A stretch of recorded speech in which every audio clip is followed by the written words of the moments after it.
terça-feira, dia 12 de maio de 2026. Sejam todos muito bem-vindos, meus amigos, a mais um vídeo do canal Terra Brasilis News. Temos muitos assuntos, como sempre, a gente procura trazer aqui informações e quero desejar a todos aí um excelente dia, uma excelente noite e que possam me acompanhar. Como sempre eu gosto de fazer, eu trago alguma resposta para os amigos que me assistem, né? E que a amiga Anália Gomes perguntou o que eu acho sobre esse ambiente de discussões aí nas redes sociais, né? E nós estamos vendo Kim Paim, Paulo Figueiredo, Alan dos Santos, Constantino, Ricardo Salles e outros aí, todos numa bateção de boca, a meu ver, sem necessidade, né? Todos, a meu ver, procurando inflar o próprio ego, procurando ganhar mais notoriedade, porque todos têm razão e todos não têm razão, né? Ou seja, não existe ganhador quando começa um bate-boca desnecessário no momento em que nós precisamos, sim, nos unir em uma única pauta, que é alavancar a corrida presidencial de Flávio Bolsonaro. De nada adianta dizer quem falou isso, deixou de falar aquilo, né? Sequer a minha opinião, eu acho que o menos errado aí, a meu ver, não conheço, mas tem fama, para mim é o Kim Paim. E o mais errado para mim é o Ricardo Salles. Então, essa é a minha posição. Agora, não é o único. Quem proclama também essas discussões está errado, né, Alexandre Pitoli, que fica trazendo bate-boca entre eles. Isso de nada ajuda. Aliás, é bom o senhor esquecer Tarcísio de Freitas e parar de ficar fazendo campanha contra. Essa conversinha de que entre Tarcísio e Haddad, é claro que você prefere o Tarcísio, isso é óbvio.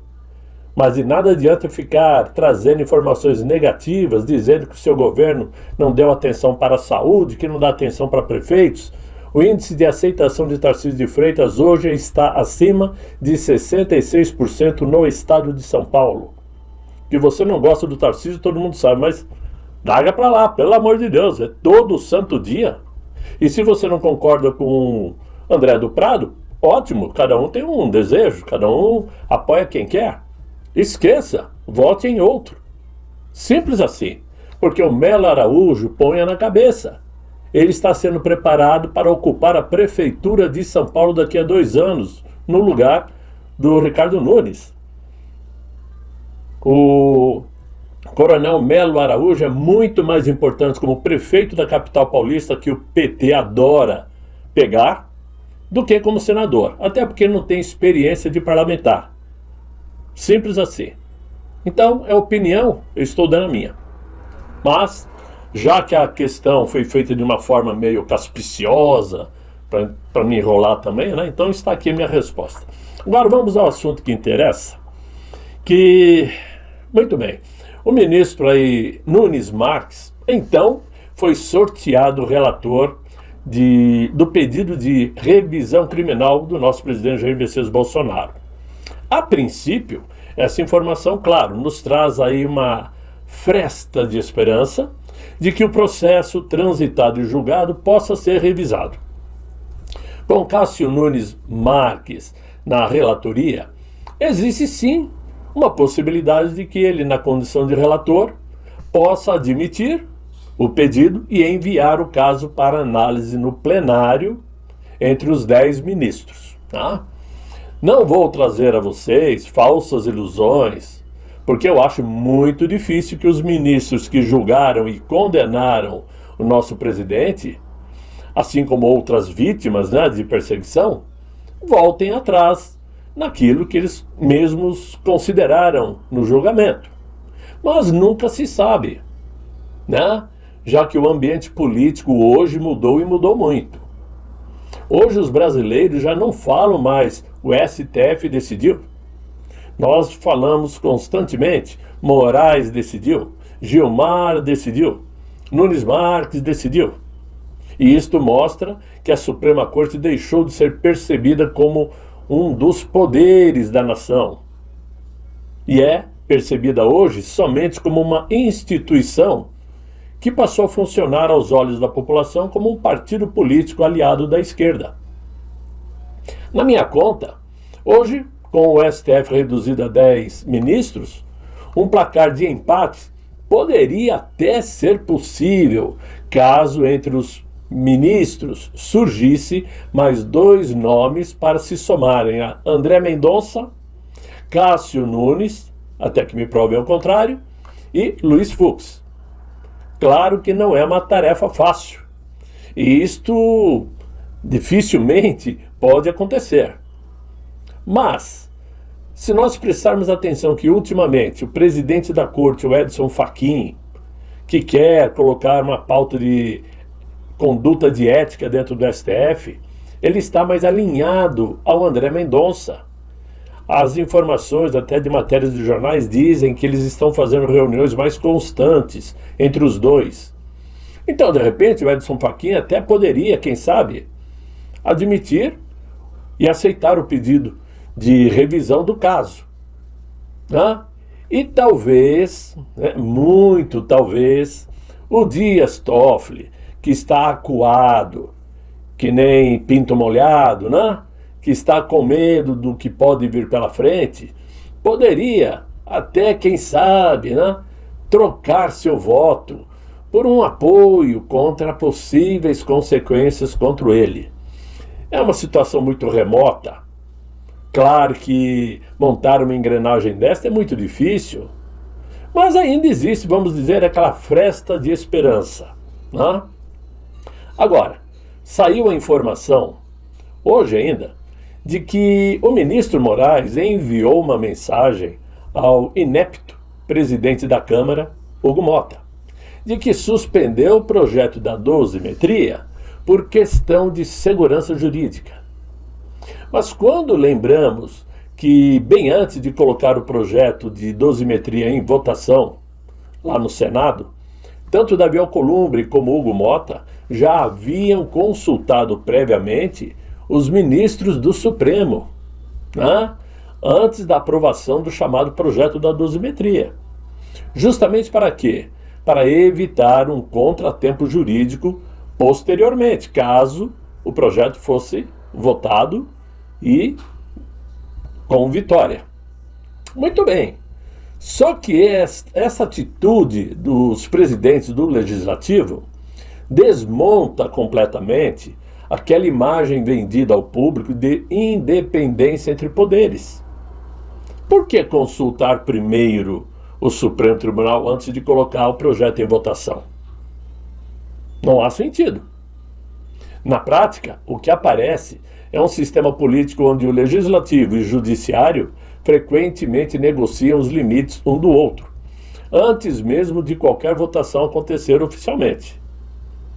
Tudo isso escancara de vez o fato de que a Suprema Corte Brasileira extrapola os limites, pois não existe na Constituição qualquer artigo que impeça o Legislativo de aprovar um projeto de lei, principalmente quando esta lei não confronta a própria Constituição.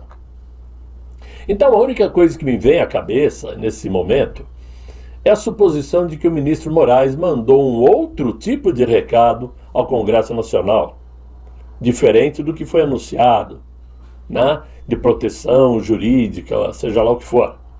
Mas o recado que ele manda é para que Alcolumbre e Mota não apoiem uma possível CPMI do caso Master, da qual ele, Moraes, está enterrado até os dentes.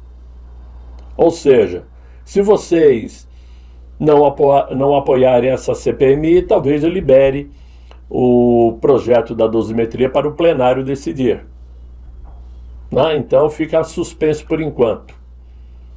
Poderemos saber se esse recado de Moraes surtiu efeito ou não, caso Hugo Mota paute ou não também a PEC 8 de 2021, de autoria do senador Oriovisto Guimarães, que trata justamente de decisões monocráticas, aquelas tomadas individualmente por ministros, e de pedidos de vista no STF. O texto da PEC estabelece restrições a decisões individuais que suspendam a eficácia de leis ou de atos dos poderes legislativo e executivo. Então, a meu ver, existem duas opções, no caso, nesse recado do Moraes. Para que o legislativo, no caso Mota e Alcolumbre, não coloque a CPMI do Banco Master e que não aprove esta PEC para impedir decisões monocráticas de ministros. Só pode ser isto. Esse negócio de preservação jurídica, cuidado, isso não existe. Até porque decisões jurídicas são tomadas pelo Supremo. Mas é o que está rolando por aí, né? Agora, eu gostaria de trazer aos senhores um assunto que serve muito bem para nos colocarmos em alerta. Principalmente por conta do atual tabuleiro eleitoral. Uma simples frase disparada hoje por Valdemar Costa Neto chamou a atenção, quando ele afirmou que ainda queremos o Ciro Nogueira no palanque de Flávio Bolsonaro. E isto, a meu ver, revelou que existe aí uma preocupação real dentro da direita, em preservar uma aliança que hoje se tornou tóxica, se tornou muito mais delicada do que parece diante das câmeras. Ciro Nogueira hoje já não é mais apenas um senador influente do Centrão. Ele passou a ser uma figura daqueles que atraem ojeriza por conta do seu envolvimento escandaloso no caso Master. E se afastar de Ciro Nogueira hoje significa também se afastar de um dos maiores partidos políticos que podem sim interferir na campanha eleitoral de outubro próximo. Mesmo defenestrado e por puro merecimento, diga-se de passagem, o senador não representa apenas um partido político. Ele representa pontes no Senado, acesso ao Centrão, articulação com setores empresariais, influência sobre as máquinas partidárias e capacidade de movimentar recursos eleitorais. Em outras palavras, ele representa poder real. Infelizmente para nós, que somos conservadores, que preservamos acima de tudo a credibilidade, a ética, para que possamos confiar em alguém, é muito difícil aceitar a ideia de termos que nos compactuar com o Centrão. É difícil de engolir, e principalmente com um nome tão negativado, como está agora o Ciro Nogueira. Mas de nada adianta dizer que se Flávio aceitar o apoio do Centrão, ele não merece o nosso voto. Alguns falam isso, né? Pois, o que eu posso dizer é o seguinte: sem essa vertente, sem essa incestuosa política, não há como lutar. O Flávio Bolsonaro, assim como o próprio pai Jair Bolsonaro, dependeu do Centrão e nem assim conseguiu êxito. E o Flávio hoje depende do Centrão. Né? Por quê? A importância do apoio do Centrão se mostra claramente no montante do fundo eleitoral que será usado para bancar a campanha política. Né? Se mostra importante também nos minutos de televisão durante a campanha e principalmente na influência em prefeituras espalhadas por todo o Brasil, pois esses partidos do Centrão farão o trabalho de formiguinha para aumentar o eleitorado de Flávio Bolsonaro. O problema, então, é que esta aproximação pode custar caro para a narrativa construída em torno de Flávio Bolsonaro. Há anos, o bolsonarismo vem trabalhando para consolidar a imagem de enfrentamento contra o establishment. Né? Essa política, esse sistema político tradicional. E nesse caso, preservar alianças com Ciro Nogueira vai de encontro a tudo isso que nós queremos. Mas, infelizmente, dependemos também do PP, do Ciro Nogueira. O mais curioso é perceber como a própria fala do Valdemar Costa Neto demonstra uma insegurança, já que ele não disse que Ciro Nogueira estará no palanque de Flávio. Ele afirmou que ainda queremos. E isto revela, obviamente, que existe uma resistência, existe um desconforto na ala bolsonarista e principalmente um cálculo eleitoral acontecendo nos bastidores. Afinal, dependendo do avanço das investigações e do impacto midiático, a presença de Ciro Nogueira pode alavancar ou destruir qualquer ativo político em ano eleitoral. É muito difícil a decisão que Flávio Bolsonaro terá que tomar daqui por diante.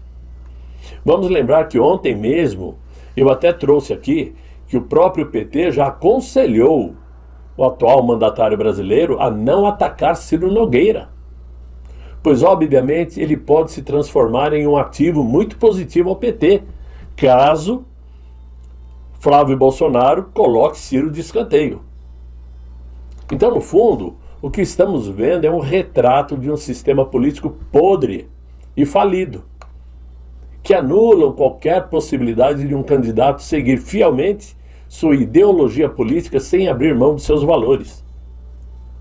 Talvez essa seja a maior fragilidade estratégica do projeto de Flávio Bolsonaro, que é convencer o eleitor de que representa a renovação, enquanto ao mesmo tempo continua obrigatoriamente cercado por figuras profundamente associadas ao velho modelo de poder brasileiro.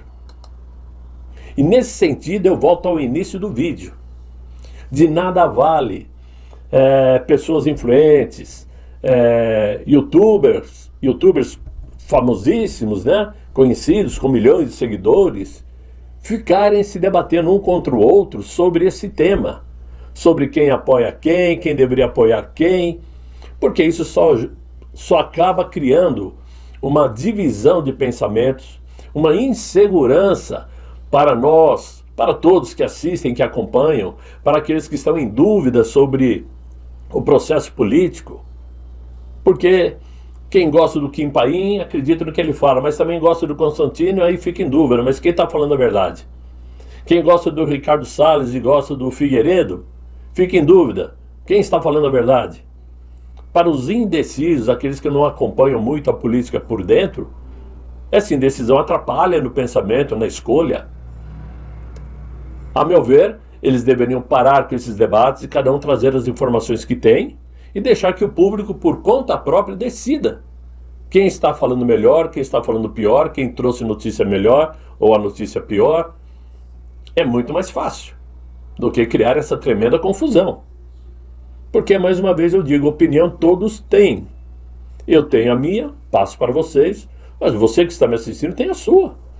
Certamente você é muito fã do Pittoli, por exemplo, e não gostou do que eu falei.